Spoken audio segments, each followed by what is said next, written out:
Hello everyone, this is Jyoti Singh, Assistant Professor Botany, MLV Government College, Bhilwara. Anthoceros का reproduction दो प्रकार से संपन्न होता है, vegetative and sexual. Vegetative reproduction हम लास्ट वीडियो लेक्चर में स्टडी कर चुके हैं। आज हम सेक्सुअल रिप्रोडक्शन को स्टडी करेंगे। एंथोसिरोस में दोनों प्रकार की स्पीशीज़ पाई जाती हैं, एक लिंगाश्रयी या उभयलिंगाश्रयी। एक लिंगाश्रयी यानी कि डायोशियस, जिसमें मेल फीमेल रिप्रोडक्टिव ऑर्गन्स अलग अलग थैलस पर पाए जाते हैं, जैसा कि मार्केंशिया में आपने देखा। या उभयलिंगाश्रयी यानी कि मोनेशियस, जिसमें मेल फीमेल रिप्रोडक्टिव ऑर्गन्स एक ही थैलस पर पाए जाते हैं। इनके उदाहरण हैं खूब सारे। आप मेनली ये देख सकते हैं कि मोनेशियस या डायोशियस के एक एक दो एग्जाम्पल्स आपको ध्यान रहें तो आपके जो शॉर्ट 1 मार्क के जो कंपलसरी क्वेश्चंस आते हैं 10, उनमें इस तरह की चीज़ें पूछी जा सकती हैं। ए हिमालयंसिस जो है वो उभयलिंगाश्रयी या मोनेशियस जाती है, और ए इरेक्टस, ए हेलाई ये एक लिंगाश्रयी या डायोशियस जाती हैं। उभयलिंगाश्रयी जातियों में पुम पूर्वी या प्रोटेंड्रस स्थिति देखी जाती है। पुम पूर्वी का अर्थ है कि रिप्रोडक्टिव ऑर्गन्स, जो मेल रिप्रोडक्टिव ऑर्गन्स हैं, वो पहले मैच्योर होते हैं। एंथ्रीडिया पहले मैच्योर होते हैं, उसके बाद आर्चिगोनिया मैच्योर होते हैं। इनके रिप्रोडक्टिव ऑर्गन्स थैलस में एम्बेडेड होते हैं। एंथोसिरोस में रिप्रोडक्टिव ऑर्गन्स अंतःजात होते हैं, एम्बेडेड होते हैं, और वृद्धि बिंदु के ठीक पीछे इनका प्रेजेंस देखा गया है। इस चित्र में जो डायग्राम आपको दिख रहा है, इसमें एंथोसिरोस के एंथ्रीडियम किस प्रकार बनते हैं और कैसे इनकी पोजीशन है और स्ट्रक्चर है, ये दिखाया गया है। एंथोसिरोस में पुंदानी अंतःजात पाई जाती है। पुंदानी एकल या समूह में, पुंदानी प्रकोष्ठों में पाई जाती है, जैसा कि आप इस चित्र में देख रहे हैं एच में, कि ऊपर से कवर्ड है ये, और इसके अंदर ये पुंधानियाँ लगी हुई हैं। तो पुंधानी कहाँ पाई जाती हैं? थैलस के अंदर। जब आप थैलस का ट्रांसवर्स सेक्शन की स्लाइड देखते हैं, तब आपको, अगर वो पुंधानी प्रकोष्ठ के थ्रू स्लाइड कटी है, तब वो पुंधानी आपको नज़र आएंगी उसमें।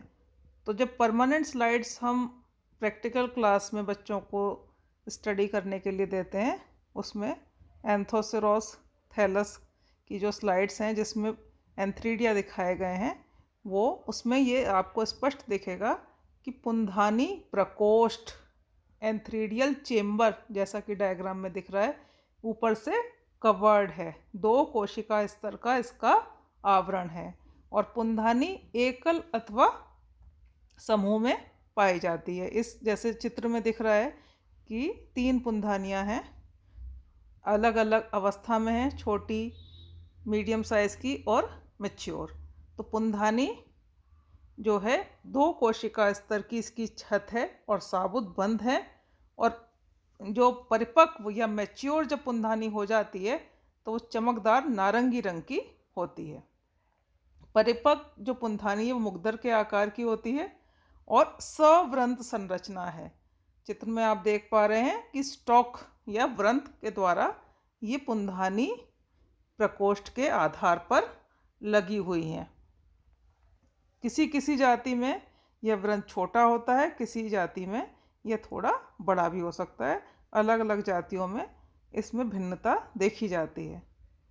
पुंधानी चारों ओर से एक जैकेट के द्वारा आबद्ध है, स्टेराइल जैकेट है, और जो कि क्रिप्टोगैम्स का एक कैरेक्टरिस्टिक फीचर है, और पुंधानियों के अंदर एंड्रोसाइट उपस्थित होते हैं, एंड्रोसाइट्स होते हैं। और ये देखिए आप, प्राइमरी एंड्रोगोनियल सेल्स हैं और फिर ये बनाते हैं एंड्रोसाइट्स, और बाहर से इस प्रकार से ये एंथ्रीडिया या एंथ्रीडियम नज़र आता है। जब पुंधानी पूरी तरह मैच्योर हो जाती है तो पुंधानी अंदर से छत की ओर प्रेशर बनाती है, जिससे पुंधानी प्रकोष्ठ की छत जो है वो अनियमित क्रम में फट जाती है और पुंधानी प्रकोष्ठ ओपन हो जाते हैं, प्याले नुमा हो जाते हैं।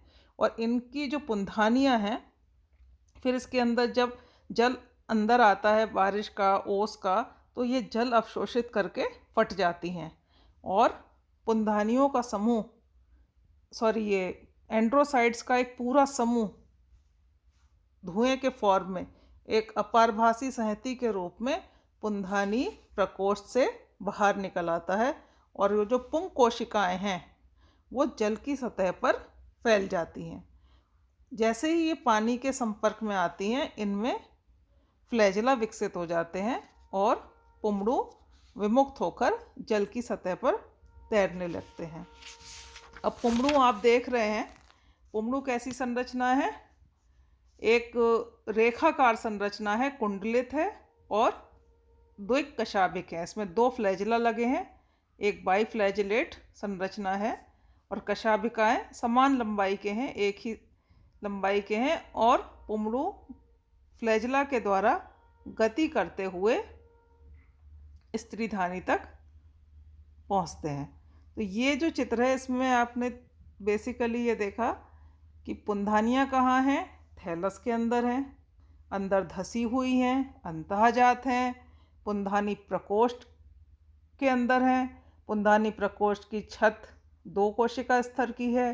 पुंधानी व्रंत के द्वारा एंथ्रीडियल चेम्बर में लगी हुई हैं। व्रंत छोटा या बड़ा हो सकता है।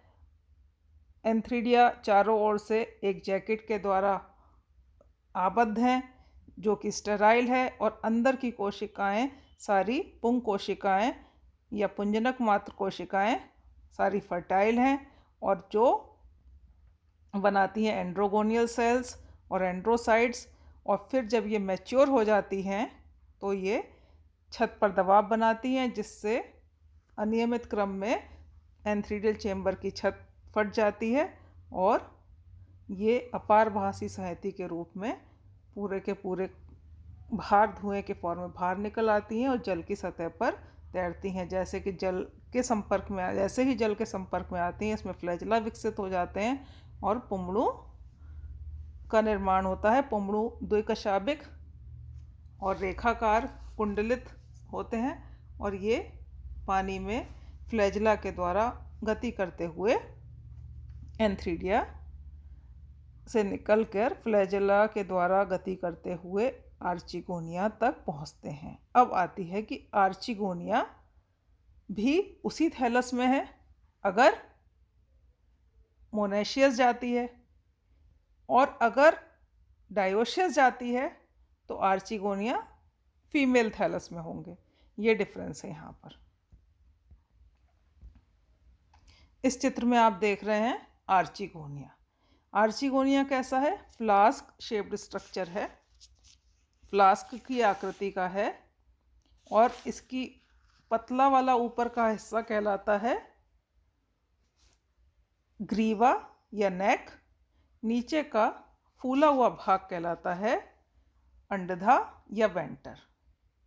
नेक में नेक कैनाल सेल्स होते हैं जिनकी संख्या 4 से लेकर 6 हो सकती है।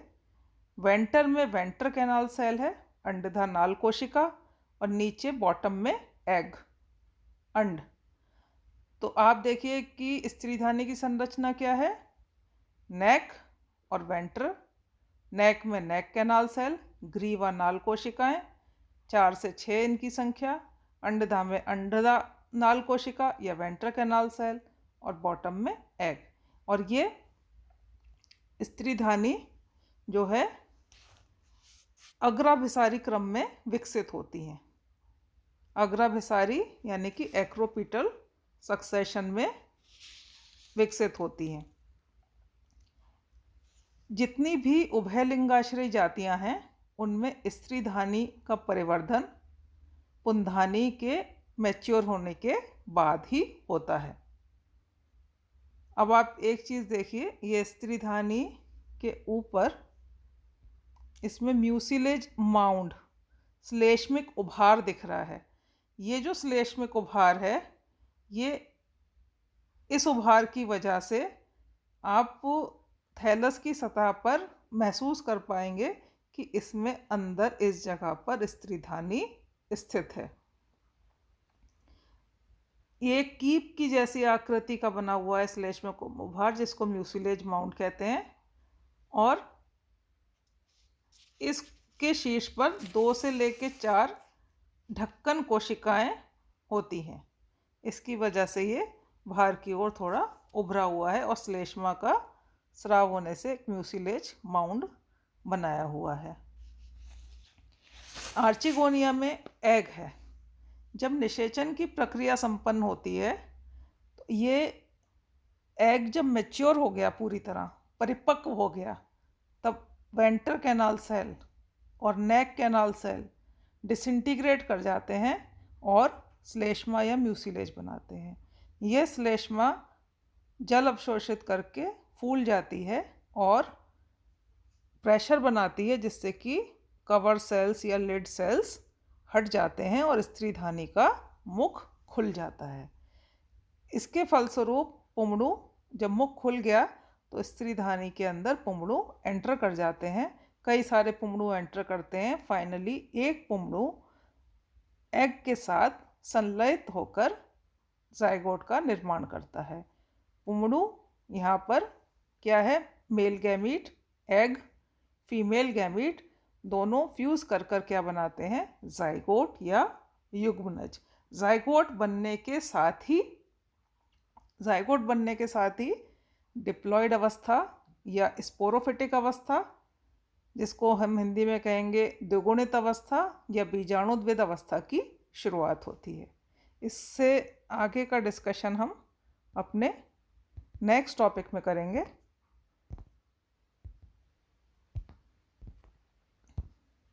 थैंक्स।